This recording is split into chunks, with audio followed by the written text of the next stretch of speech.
আচ্ছা, একবার ভাবুন তো, আজ রাতে যদি হুট করে আপনার ব্যাংক অ্যাকাউন্টে 10 কোটি টাকা চলে আসে, তাহলে কালকে সকালবেলা ঘুম থেকে উঠে আপনি ঠিক কি করবেন? সত্যি করে বলুন তো, আপনার মাথায় কি প্রথমেই ইনভেস্টমেন্ট বা সেভিংসের কথা আসবে, নাকি প্রথমেই মনে হবে ধুর বসকে কালকেই একটা কড়া রেজিগনেশন লেটার ধরিয়ে দেব আর পরশুদিনই একটা ব্র্যান্ড নিউ গাড়ি কিনে সোজা কক্সবাজার ট্যুর দেব? আমাদের মধ্যে অধিকাংশ মানুষই কিন্তু দ্বিতীয় অপশনটা বেছে নেবে, আর ঠিক এই জায়গাটাতেই আমরা জীবনের সবচেয়ে বড় ভুলটা করি। আমরা ভাবি ফিন্যান্স বা টাকা পয়সা মানে হলো শুধুই অঙ্ক বা গণিত, কিন্তু আসলে টাকা পয়সা গণিত কম আর সাইকোলজি বেশি। আজকের এই ভিডিওতে আমরা টাকার এমন কিছু সাইকোলজিক্যাল সিক্রেট জানব যা স্কুল কলেজে আমাদের কখনো শেখানো হয়নি। এই 12 মিনিটে আপনার টাকার প্রতি দৃষ্টিভঙ্গি আমি পুরোপুরি বদলে দেব। গ্যারান্টি দিচ্ছি, ভিডিওটি শেষ পর্যন্ত দেখলে আপনি গরিব থাকার প্ল্যান করেও আর গরিব থাকতে পারবেন না। আমরা ছোটবেলা থেকে ফিজিক্স, কেমিস্ট্রি আর ইতিহাসের সাল মনে রাখতে রাখতে মাথা খারাপ করে ফেলি। বাবর কবে পানিপথের যুদ্ধ করেছিল সেটা আমাদের একদম মুখস্থ, কিন্তু মাসের শেষে পকেটে টাকা কেন থাকে না, বা ইনফ্লেশন বা মুদ্রাস্ফীতি কিভাবে আমাদের পকেট কাটছে, সেটা নিয়ে আমাদের স্কুলের কোনো সিলেবাসেই কিচ্ছু নেই। সমস্যাটা হলো, আমরা মনে করি টাকা কামানো মানেই বড় লোক হওয়া, কিন্তু টাকার সাইকোলজি বলে টাকা কামানো এক জিনিস আর সেই টাকা ধরে রাখা সম্পূর্ণ অন্য জিনিস।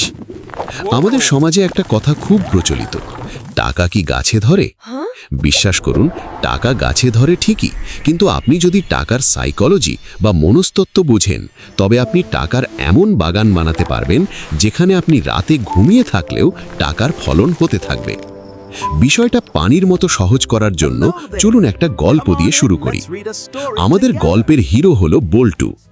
বল্টু সদ্য ইঞ্জিনিয়ারিং পাশ করে ভালো একটা মাল্টিন্যাশনাল কোম্পানিতে চাকরি পেয়েছে। মাসে বেতন 50,000 টাকা। বল্টু ভাবল, লাইফ তো সেট, আর পায় কে আমাকে? প্রথম মাসের বেতন পেতেই বল্টু কি করলো জানেন? লেটেস্ট আইফোনটা কিস্তিতে নিয়ে নিল, বন্ধুদের নিয়ে দামি রেস্টুরেন্টে বিরিয়ানি পার্টি দিল, আর অফিস যাতায়াতের জন্য একটা স্পোর্টস বাইক ইএমআইতে কিনে ফেলল। বল্টুর লজিক খুব সিম্পল। সে ভাবে, আমি এত কষ্ট করে পড়াশোনা করেছি কিপটেমি করার জন্য, লোকে দেখুক আমি কত সাকসেসফুল, আমার স্ট্যাটাস মেনটেন করতে হবে না। অন্যদিকে বল্টুর পাশের ফ্ল্যাটেই থাকেন চৌধুরী সাহেব। ভদ্রলোক দেখতে একদম সাদামাটা, লুঙ্গি আর গেঞ্জি পরে বিকেলে বারান্দায় বসে 5 টাকার চা খান। বল্টু তাকে দেখে মনে মনে ভাবে, বেচারা, বুড়ো বয়সেও কৃপণতা গেল না, টাকা কবরে নিয়ে যাবে নাকি? কিন্তু গল্পের আসল টুইস্টটা বোঝা গেল 5 বছর পর। 5 বছর পর দেখা গেল বল্টুর বেতনের অর্ধেক চলে যায় বাইক আর ফোনের কিস্তিতে।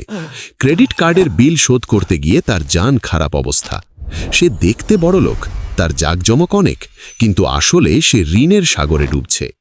আর আমাদের সেই লুঙ্গি পরা চৌধুরী সাহেব, তিনি গত 5 বছরে চুপচাপ শেয়ার মার্কেট, জমি আর ব্যবসায় ইনভেস্ট করে এখন কয়েক কোটি টাকার মালিক। তিনি চাইলে এখন বল্টুর মতো 10টা বাইক ক্যাশ টাকায় কিনতে পারেন, কিন্তু তিনি কেনেন না, কারণ তিনি জানেন টাকার আসল ব্যবহার। এখানেই টাকার সাইকোলজির প্রথম এবং সবচেয়ে গুরুত্বপূর্ণ পাঠ।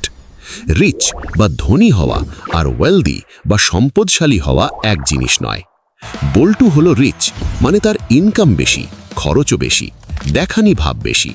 আর চৌধুরী সাহেব হলেন ওয়েলদি, মানে তার সম্পদ চোখের আড়ালে থাকে, যা তাকে ফিনান্সিয়াল ফ্রিডম বা আর্থিক স্বাধীনতা দেয়। এখন প্রশ্ন হলো, বল্টু কেন এমন করলো? সে কি বোকা? না, সে আসলে একটা মনস্তাত্ত্বিক ফাঁদে পড়েছে।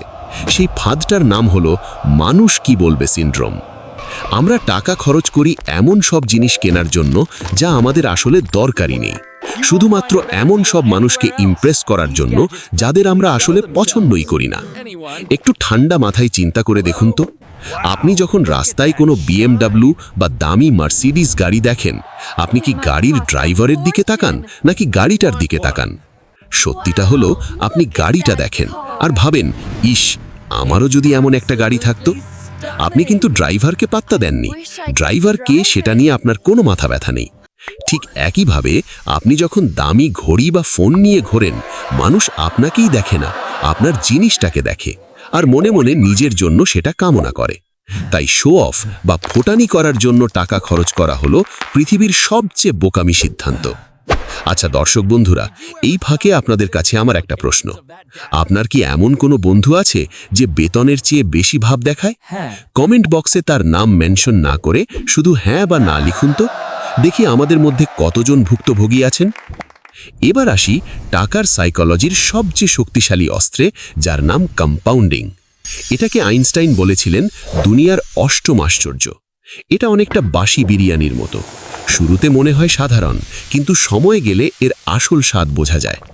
ওয়ারেন বাফে, যাকে আমরা ইনভেস্টমেন্টের গুরু মানি, তার মোট সম্পত্তির ৯৫%-এরও বেশি তিনি কামিয়েছেন তার ৬৫ বছরের পর। ভাবা যায়, ৬৫ বছরের পর। আমরা বাঙালিরা খুব অধৈর্য। আজকে টাকা লাগাবো, কালকেই দ্বিগুণ চাই, যেন টাকা নয় পপকর্ন ভাজছি। কিন্তু কম্পাউন্ডিং কাজ করে ধৈর্যের ওপর। ধরুন আপনাকে আমি ২টি অপশন দিলাম। অপশন ১, আমি আপনাকে এক্ষুনি ১০ কোটি টাকা দেব। অপশন ২, আমি আপনাকে ১ টাকা দেব, যা আগামী ৩০ দিন ধরে দ্বিগুণ হবে। মানে আজ ১ টাকা, কাল ২ টাকা, পরশু ৪ টাকা, এইভাবে। আপনি কোনটা নেবেন? বল্টু হলে নির্ঘাত ১০ কোটি টাকা নিয়ে নাচতে নাচতে চলে যেত। কিন্তু আপনি যদি ১ টাকার অপশন নিতেন, তাহলে জানেন ৩১তম দিনে আপনার কাছে কত টাকা থাকতো? প্রায় ১০০ কোটি টাকারও উপরে। হ্যাঁ, এটাই কম্পাউন্ডিংয়ের জাদু। কিন্তু সমস্যা হলো শুরুর দিকে রেজাল্ট দেখা যায় না। প্রথম ১০-১৫ দিন মনে হবে, ধুর কি ভুল করলাম, হাতে মাত্র কয়েক হাজার টাকা। ঠিক যেমন জিমে যাওয়ার প্রথম ১ সপ্তাহ মনে হয় শরীর ব্যথা ছাড়া আর কিছুই হচ্ছে না। কিন্তু যারা লেগে থাকে তারাই সিক্স প্যাক বানায়। টাকার ক্ষেত্রেও তাই। যারা ধৈর্য ধরে ইনভেস্ট করে রাখে তারাই শেষে জিতে যায়। মনে রাখবেন, টাকা কামানো কঠিন হতে পারে, কিন্তু টাকা ধরে রাখা তার চেয়েও কঠিন। আমাদের দেশের লটারিতে জেতা মানুষগুলো দেখবেন কয়েক বছর পর আবার গরিব হয়ে যায়। কেন জানেন? কারণ তাদের মানি মাইন্ডসেট নেই। টাকা ধরে রাখার জন্য আপনার দরকার একটুখানি ভয়। হ্যাঁ, ঠিকই শুনেছেন, ভয়। যে কোনো সময় সব কিছু শেষ হয়ে যেতে পারে, এই ভয়টা থাকলে আপনি বেহিসেবেই খরচ করবেন না। চৌধুরী সাহেব কোটিপতি হলেও তিনি জানেন কালকে মার্কেট ধস নামতে পারে বা বড় কোনো অসুখ হতে পারে, তাই তিনি সর্বদা প্রস্তুত থাকেন। একে ফিন্যান্সের ভাষায় বলে মার্জিন অফ সেফটি। মানে গাড়িতে যেমন এক্সট্রা চাকা থাকে, তেমনি লাইফেও এক্সট্রা সেভিংস থাকা দরকার। বল্টুর মতো আজ হ্যাঁ, আজ যা আছে উড়ায়ে দেই, এই ফিলোসফি সিনেমায় দেখতে ভালো লাগে। বাস্তব জীবনে এটা আপনাকে ফকির বানিয়ে ছাড়বে। আমরা আসলে টাকা কেন চাই? ভালো খাবার খেতে, দামি জামা পরতে, নাকি ঘুরতে যেতে? আসলে টাকার সবচেয়ে বড় ভ্যালু বা মূল্য হলো স্বাধীনতা বা ফ্রিডম। টাকা আপনাকে সেই ক্ষমতা দেয় যাতে আপনি বলতে পারেন, আজকে আমার কাজ করতে ভালো লাগছে না, আমি আজ কাজ করব না। বা আপনার বস যদি আপনার সাথে খারাপ ব্যবহার করে, তবে আপনি মুখের ওপর বলতে পারেন, আমি এই চাকরি ছেড়ে দিলাম, কারণ আমার চলার মতো পর্যাপ্ত টাকা জমানো আছে। বল্টু তার দামি ইএমআই শোধ করার জন্য বসের ঝাড়ি খেয়েও চাকরি করতে বাধ্য। সে আসলে নিজের সময়ের মালিক নয়, সে আসলে আধুনিক যুগের একজন কৃতদাস। শুধু তার গলায় টাই আর হাতে স্মার্টফোন। কিন্তু চৌধুরী সাহেব তার সময়ের মালিক। তিনি চাইলে কালকেই পাহাড়ে ঘুরতে যেতে পারেন। এই যে নিজের সময়কে নিজের মতো করে ব্যবহার করার স্বাধীনতা, এটাই হলো টাকার প্রকৃত ডিভিডেন্ড বা মুনাফা। তাই টাকার পেছনে দৌড়াবেন না, দৌড়ান ফ্রিডমের পেছনে। টাকা এমনিতেই আসবে। এতক্ষণ তো অনেক জ্ঞান দিলাম। এখন বলবেন, ভাই সব বুঝলাম, কিন্তু প্র্যাকটিক্যালি কি করব? আমার বেতন তো কম, আমি কিভাবে জমাবো? টেনশন নাই, আপনাদের জন্য একটা দেশি ফর্মুলা দিচ্ছি, 50-30 রুম। আপনার যা ইনকাম তার 50% খরচ করুন প্রয়োজনের ওপর, যেমন বাড়ি ভাড়া, চাল ডাল, কারেন্ট বিল, যাতায়াত খরচ। এগুলো ছাড়া আপনি বাঁচবেন না, তাই এখানে কার্পণ্য করবেন না। 30% খরচ করুন শখের ওপর, মাঝে মাঝে রেস্টুরেন্টে খাওয়া, মুভি দেখা, বা ওই যে পছন্দের গ্যাজেট কেনা। জীবনটা তো এনজয়ও করতে হবে, তাই না? একদম সন্ন্যাসী হবার দরকার নেই। কিন্তু আসল খেলা হলো বাকি 20% টাকা। এই টাকাটা হলো আপনার ভবিষ্যতের আমির জন্য। এই টাকাটা স্যালারি পাওয়ার সাথে সাথেই আলাদা করে ফেলুন। মনে করবেন এই টাকাটা আপনার কাছে নেই, চুরি হয়ে গেছে।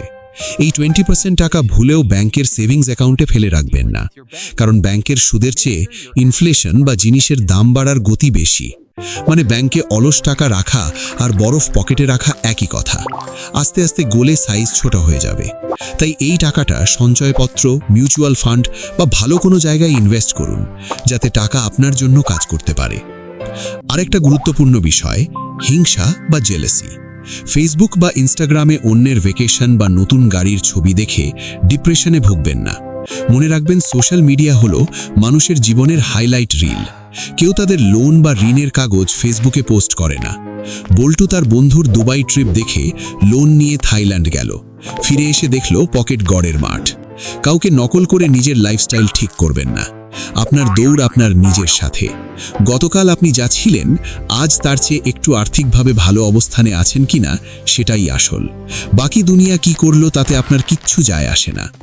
ভিডিওর একদম শেষে চলে এসেছি। চলুন মূল কথাগুলো একবার ঝালাই করে নিই, যাতে ভুলে না যান। 1. টাকা কামানোর চেয়ে টাকা ধরে রাখা বেশি জরুরি। 2. মানুষকে দেখানোর জন্য খরচ করবেন না, নিজের স্বাধীনতার জন্য খরচ করুন। 3.